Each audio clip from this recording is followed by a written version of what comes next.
اگلا سوال ہے، زندہ مردے کو اپنے کن کن اعمال کے ثواب کا ہدیہ کر سکتے ہیں؟ میت کو کن کن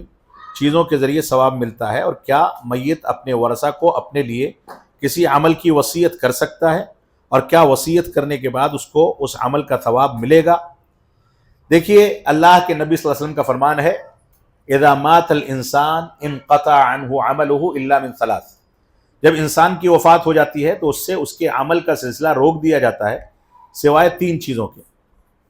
ولد صالح یدعو لہ،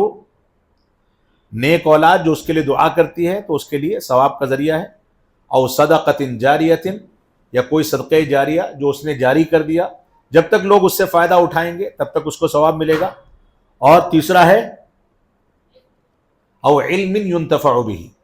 ایسا علم جس کے ذریعے فائدہ اٹھایا جائے۔ تو یہ تین ذرائع ہیں، ان تین ذرائع میں صدقۃ جاریہ میں بہت ساری چیزیں آ سکتی ہیں، مسجد میں قرآن شریف رکھ دینا، کوئی کتاب چھپوا دینا، کوئی مسجد بنوا دینا، کوئی مدرسہ بنوا دینا، کوئی کنواں کھدوا دینا، پانی کی سبیل لگوا دینا، جانور ذبح کر کے کسی کو کھلا دینا، غریبوں میں تقسیم کر دینا، یہ ساری کی ساری چیزیں اس میں آ سکتی ہیں۔ تو ان چیزوں کے ذریعے میت کو ثواب پہنچایا جا سکتا ہے۔ ایسے ہی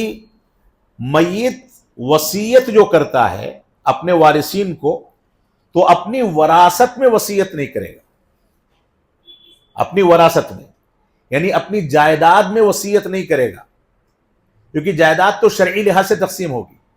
لیکن اپنی آخرت کی بھلائی کے لیے اپنے بچوں کو یا اپنے وارثین کو وصیت کر سکتا ہے کہ میرے مرنے کے بعد میری جانب سے فلاں مسجد میں اتنا پیسہ دے دینا،